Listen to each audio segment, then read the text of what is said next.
Hello students, आज हम class 11 की माइक्रो इकोनॉमिक्स का बहुत ही इंपॉर्टेंट चैप्टर पढ़ेंगे और वो है फॉर्म्स ऑफ मार्केट। ठीक है,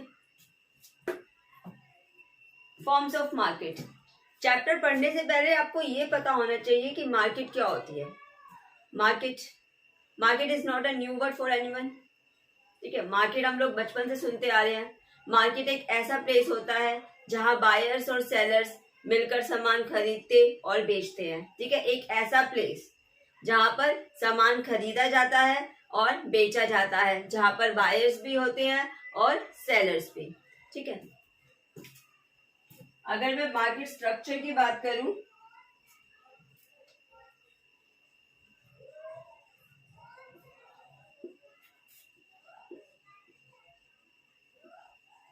ठीक है, तीन टाइप की मार्केट होती है, दो टाइप की मार्केट होती है। एक तो परफेक्ट कंपटीशन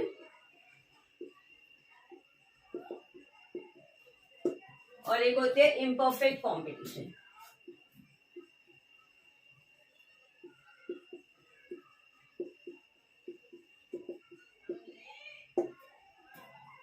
इम्परफेक्ट कंपटीशन तीन टाइप की होती है: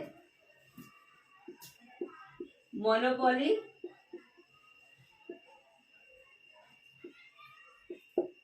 मोनोपोलिस्टिक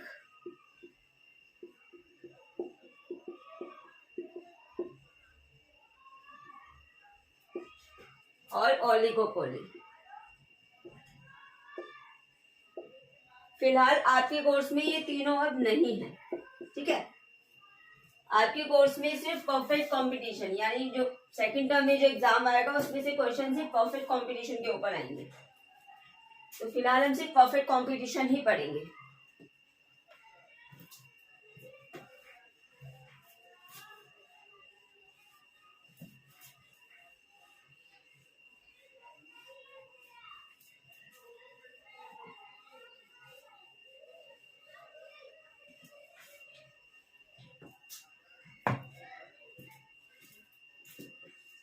सबसे पहले परफेक्ट कंपटीशन का मीनिंग।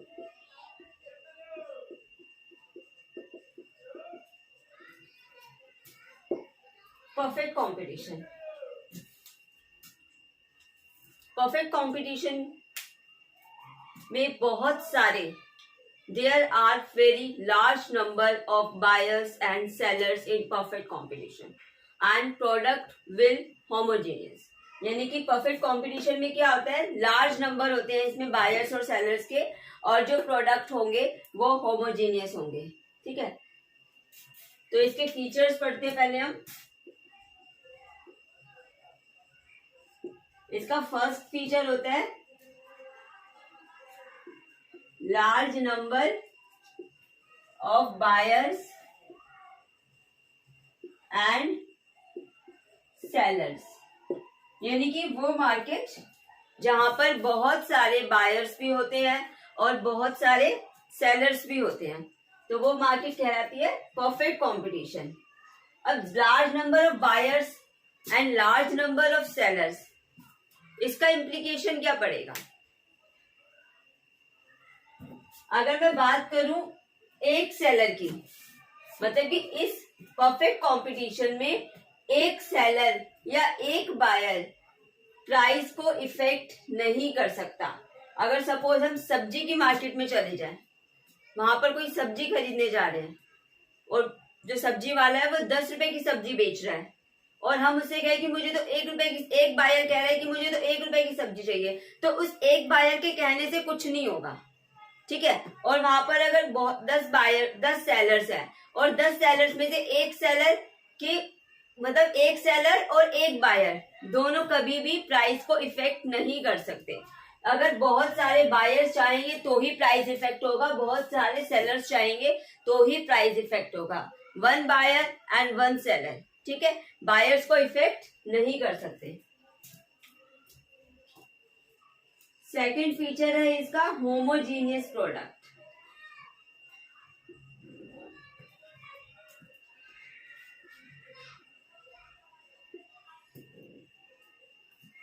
इस प्रकार की मार्केट में जो भी प्रोडक्ट्स बेचे जाएंगे वो हर चीज में सेम होंगे। मतलब कि अगर 10 शॉप होंगी या 20 शॉप होंगी तो 20 शॉपों पर जो भी सामान होगा वो हर चीज में सेम होगा। क्वालिटी, रंग, रूप, आकार, हर चीज में वो सेम चीज होगी। तो यहाँ पे प्राइस इसलिए इफेक्ट नहीं होगा। ठीक है, यहाँ पर हर चीज सेम होगी, हर चीज, तो प्राइस इफेक्ट नहीं होगा।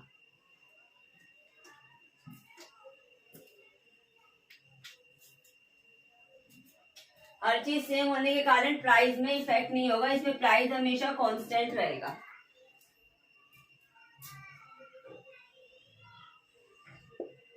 थर्ड फीचर आता है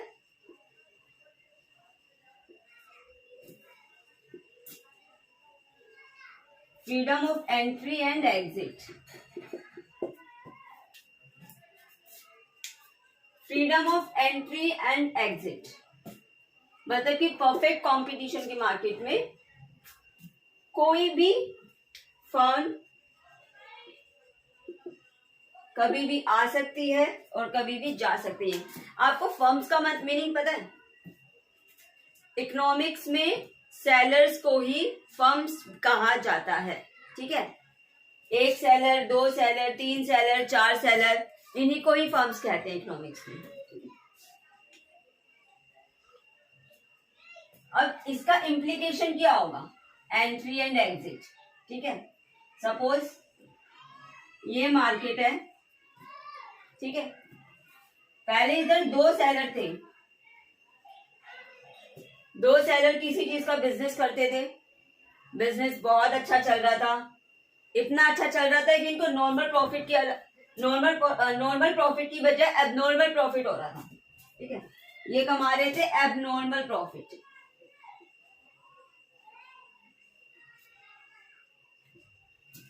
एबनॉर्मल प्रॉफिट सबको पता है। नॉर्मल प्रॉफिट होता है जो साधारण, जैसे कि कोई भी, मैं 5 रुपए का मार्कर खरीद के 25 रुपए का मार्कर खरीद के लाई हूँ, 30 में बेच रही हूँ। ठीक है, ये मेरा नॉर्मल प्रॉफिट है। अब नॉर्मल प्रॉफिट होता है हद से ज्यादा प्रॉफिट। ठीक है, नॉर्मल प्रॉफिट हर किसी को चाहिए और हर दुकानदार वो कमाता भी है, लेकिन एबनॉर्मल प्रॉफिट होता है बहुत ज्यादा प्रॉफिट। ठीक है, जिसका काम बहुत अच्छा चल रहा हो, बिजनेस बहुत ही ज्यादा अच्छा चल रहा हो और नॉर्मल प्रॉफिट के अलावा नॉर्मल प्रॉफिट ना कमा के एबनॉर्मल यानी बहुत ही ज्यादा प्रॉफिट कमा रहा हो। और जब मैं चीज देख रही हूँ कि दो लोग जो है, दो सेलर्स जो हैं, इन दो सेलर्स जो है किसी बिजनेस को कर रहे हैं और प्रॉफिट एबनॉर्मल कमा रहे हैं, तो मैं क्या करूंगी? मैं भी उसी मार्केट में घुस जाऊंगी। ठीक है, पहले दो सेलर होते थे, अब उस मार्केट में 6-7 सेलर और आ गए। अब इन सेलर के आने से क्या हो गया? अब जो सामान पहले सिर्फ 2 शॉपों पर बिकता था, अब वो इतनी सारी शॉपों पर बिकने लग गया। ठीक है, इतने सारे सेलर नए आ गए। अब पहले दो जो सेलर थे वो एबनॉर्मल प्रॉफिट कमा रहे थे, अब वही सामान और शॉपों पर भी आ गया है। ठीक है, फॉर एग्जाम्पल आप देख लीजिए, जब स्टार्टिंग में कोरोना आया था तब मास्क और सैनिटाइजर बहुत लिमिटेड कंपनीज बनाती थी, बहुत ही मतलब सीमित कंपनीज बनाती थी। लेकिन जब लोगों की डिमांड बढ़ी, उन्होंने देखा कि इसमें तो बहुत ज्यादा प्रॉफिट है, तो लोगों ने हद से ज्यादा बनाना शुरू कर दिया। तो उनके हद से ज्यादा बनाने से क्या हो गया? प्राइस डाउन हो गया। तो एबनॉर्मल प्रॉफिट अब क्या हो गया? Normal profit. नॉर्मल प्रॉफिट कैसे हो गया? पहले से वो सामान जो है 2 शॉपों पर मिलता था, अब उसको बेचने वाले 10 सेलर्स और आ गए सपोज। ठीक है, अब वही सेम चीज 10 सेलर्स और भी बेचेंगे। ठीक है, तो फिर अब जो 2 सेलर एबनॉर्मल प्रॉफिट कमा रहे थे, ठीक, एबनॉर्मल प्रॉफिट कमा रहे थे, अब और सेलर्स आने की वजह से वही प्रॉफिट उनका नॉर्मल बन गया, क्योंकि अब ये भी तो प्रॉफिट कमा रहे हैं। अब इनके पास, क्योंकि जो सामान पहले सिर्फ इन 2 लोगों के पास मिलता था, अब इन सबके पास मिल रहा है, जिसकी वजह से इनका प्राइस क्या हो गया? डाउन। और प्राइस डाउन हुआ, अब ये लोग भी एबनॉर्मल प्रॉफिट से नॉर्मल प्रॉफिट पर आ गए। तो इसका इम्प्लीकेशन ही यही होता है freedom of entry and exit of firm का, कि इसमें एबनॉर्मल प्रॉफिट ज्यादा वक्त तक रहता ही नहीं है, हर कोई नॉर्मल प्रॉफिट पर ही आ जाता है। तो ये थी एंट्रीज की बात। अगर मैं बात करूं एग्जिट ऑफ द फर्म, कई बार क्या होता है प्रॉफिट के अलावा लॉसेस भी होते हैं। अगर मैं बात करूं ये सारी सेलर्स हैं, सपोज इनमें से क्या हो रहा है लॉस हो रहा है। अब सपोज सेलर्स को लॉस हो रहा है, ठीक है, सेलर्स को लॉस हो रहा है जो कि अच्छा टाइम हर वक्त नहीं रहता। कभी कभी बिजनेसमैन को अगर प्रॉफिट अगर वो लेता है तो उसको कभी कभी लॉस से भी गुजरना पड़ता है। तो अगर सपोज इस प्रकार की मार्केट में सबको लॉस हो रहा है, अब लॉस होने पर क्या होता है हर कोई अपना बिजनेस छोड़ के चला जाता है। सेलर वो बिजनेस छोड़ के चले गए। सपोज ये सारे के सारे सेलर्स जो है इन्होंने एग्जिट कर लिया। एग्जिट करने के बाद ये दो सेलर्स बच गए, इन्होंने हार नहीं मानी, ये दो के दो डटे रहे अपने उस पे, बट बाकी सब छोड़ के चले गए और ये दो डटे रहे। अब इससे क्या होगा, पहले 20 दुकानों पर सामान बिकता था, अब सब सेलर्स जा चुके हैं, अब सिर्फ 2 सेलर्स रह गए हैं, अब सब सामान इन्हीं से खरीदेंगे। यानी कि ये फिर से वापस किस पर आ गए, एबनॉर्मल प्रॉफिट पर। फिर से इनको एबनॉर्मल प्रॉफिट हो गया, और जब फिर से एबनॉर्मल प्रॉफिट हो गया तो गए हुए सेलर्स फिर से आ जाएंगे, वापिस ये लोग नॉर्मल प्रॉफिट पर आ जाएंगे। तो इसका सबसे बड़ा इम्प्लीकेशन ये होता है कि freedom of entry and exit of the firm में एबनॉर्मल प्रॉफिट ज्यादा वक्त तक नहीं रहता, वापिस चीजें नॉर्मल प्रॉफिट पर ही आ जाती हैं। ठीक है,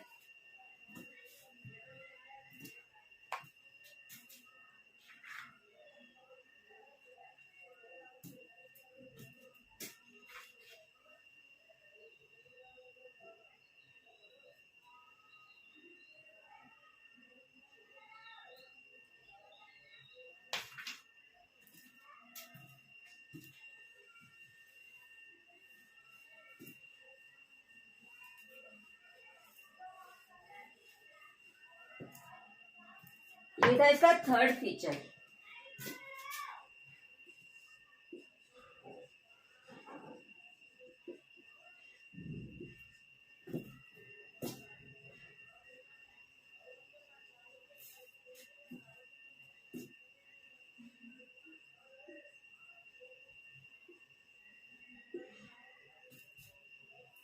अब इसमें क्या होता है, perfect knowledge, perfect knowledge among buyers and sellers. अब इस प्रकार की मार्केट यानी परफेक्ट कंपटीशन में क्या होता है कि मुझे पता है, यानी कि बायर्स को पता है कि ये चीज 10 रुपए की है तो मुझे कोई ये चीज 50 रुपए की नहीं बेच पाएगा। मुझे पता है मैं इधर जा रही हूँ तो मुझे ये चीज पता है कि ये 10 रुपए की है, मुझे कोई बेवकूफ नहीं बना पाएगा, बायर्स को कोई बेवकूफ नहीं बना पाएगा, क्योंकि उनको ऑलरेडी नॉलेज होती है इस मार्केट में। और सेलर्स को भी पता है कि ये चीज 10 की बिकेगी तो वो 10 की ही बेचेंगे। तो इसमें perfect knowledge among buyers and sellers, यानी कि गुड्स को लेकर, प्रोडक्ट को लेकर इसमें परफेक्ट नॉलेज होती है, बायर्स को भी और सेलर्स को भी।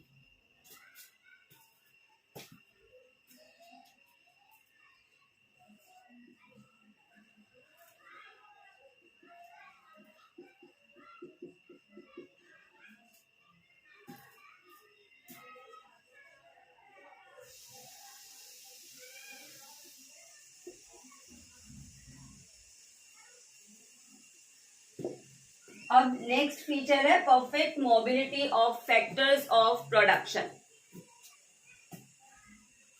फैक्टर्स ऑफ प्रोडक्शन यानी कि परफेक्ट मोबिलिटी, यानी कि फैक्टर्स ऑफ प्रोडक्शन, यहाँ पे कौन कौन से फैक्टर्स ऑफ प्रोडक्शन होते हैं, लैंड, लेबर, कैपिटल, एंटरप्रेन्योर। ठीक है, ये 4 होते हैं फैक्टर्स ऑफ प्रोडक्शन। फिलहाल लेबर को लेकर चलते हैं आपके लिए, ताकि आपको अच्छे से समझ में आए। हम सिर्फ लेबर को लेकर चलते हैं। ठीक है, मार्केट है, 10 शॉप है। ठीक है, 10 शॉपों में इसमें लेबर काम करते हैं। ठीक है, इसमें 10 की सप्लाई होनी है, इसमें सप्लाई होनी है 15 की। ठीक है, इसमें ज्यादा सप्लाई होनी है सपोज किसी और शॉप में, तो कोई भी लेबर जो है वो दूसरी शॉप पे जाकर काम कर सकता है, कोई उसको रोकेगा नहीं, कोई उसको टोकेगा नहीं। तो कोई भी लेबर किसी भी दूसरी शॉप, उस मार्केट की किसी भी दूसरी शॉप पर जाकर आसानी से जाकर काम कर सकता है। तो ये होती है perfect mobility of factors of production. यही चीज अदर फैक्टर्स में भी होंगी, लैंड में भी, लेबर में भी, कैपिटल में भी, एंटरप्रेन्योर में भी। ठीक है, फिलहाल मैंने लेबर के उससे समझाया ताकि आपको अच्छे से समझ में आए। तो लेबर किसी भी शॉप में जाकर, सपोज 10 शॉप है उस मार्केट में, तो 10 में से किसी भी शॉप में जाकर वो काम कर सकता है। ठीक है, कहीं पर भी जा सकता है।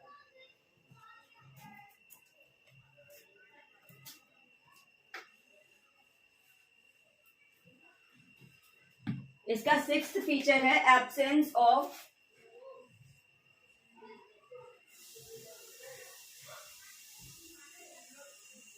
Selling cost.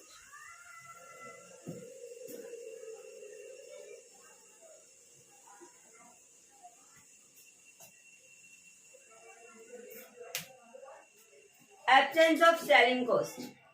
सेलिंग कॉस्ट क्या होती है? सेलिंग कॉस्ट होती है एडवर्टाइजमेंट। अब मैंने बताया ये एक प्रकार की वो मार्केट होती है जहां पर सेम चीज बेची जाती है। जैसे सब्जी की मार्केट है, वहां पे सब जगह सब्जियां ही मिलेंगी। ठीक है, कपड़े की मार्केट है, सब जगह कपड़े ही मिलेंगे।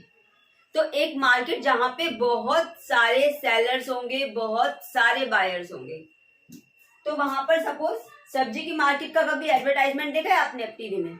नहीं। ठीक है, तो ऐसी मार्केटों में एडवर्टाइजमेंट में खर्चा नहीं होता, यानी सेलिंग कॉस्ट नहीं लगती। यानी कि प्योर कंपटीशन में कोई एडवर्टाइजमेंट का खर्चा नहीं होता, नो सेलिंग कॉस्ट। ये थे इसके 6 मेन फीचर्स जो बहुत बहुत इंपॉर्टेंट है, आप नोट कर लीजिए।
अब परफेक्ट कंपटीशन में क्या होता है?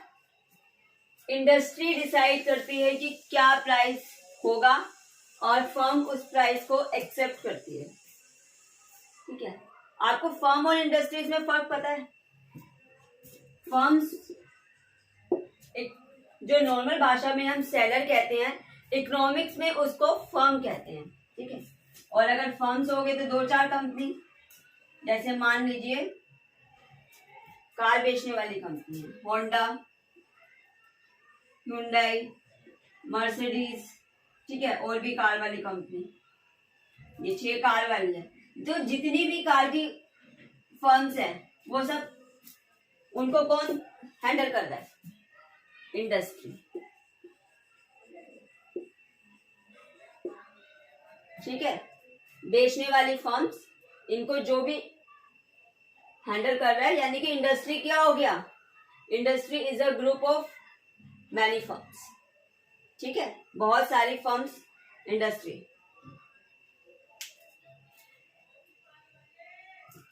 अब इसमें क्या होता है? इंडस्ट्री डिसाइड करती है कि किस चीज का कैसे प्राइस रखना है, और फर्म्स जो होती है वो उस प्राइस को एक्सेप्ट करती है और उसी पर वो चीजें बेचती हैं। अब इंडस्ट्री कैसे डिसाइड करती है प्राइस?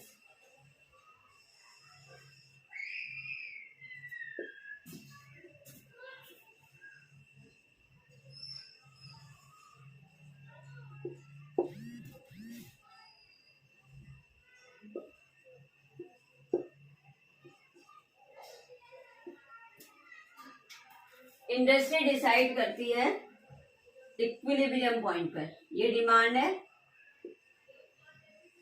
ये सप्लाई है, ये हमारा इक्विलिब्रियम पॉइंट है।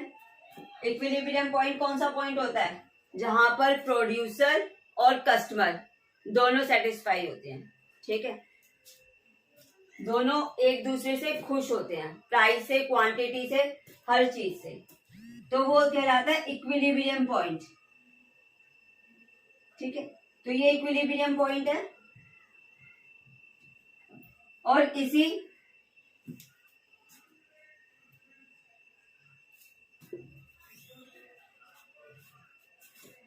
और यही क्या कहलाएगा?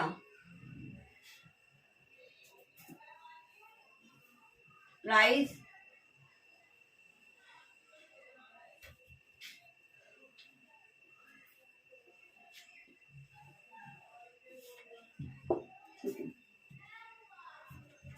ये इंडस्ट्री है,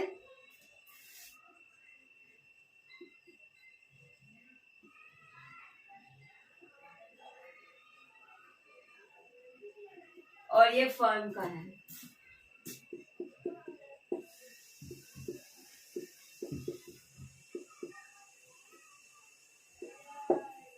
ठीक है,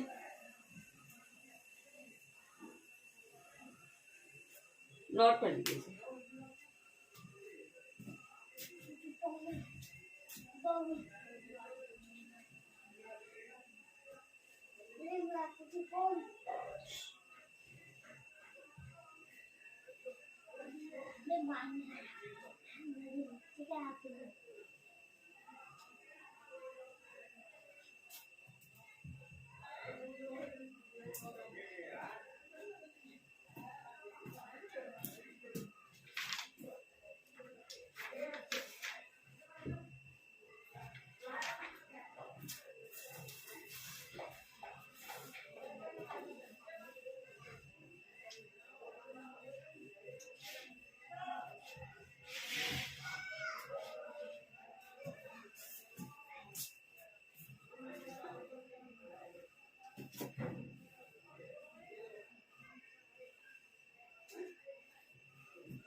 नेक्स्ट है demand curve under perfect competition.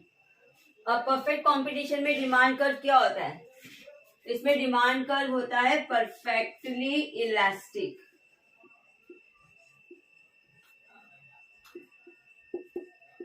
Perfectly elastic कैसे? जैसा अभी मैंने बताया, पैरेलल टू एक्स एक्सिस।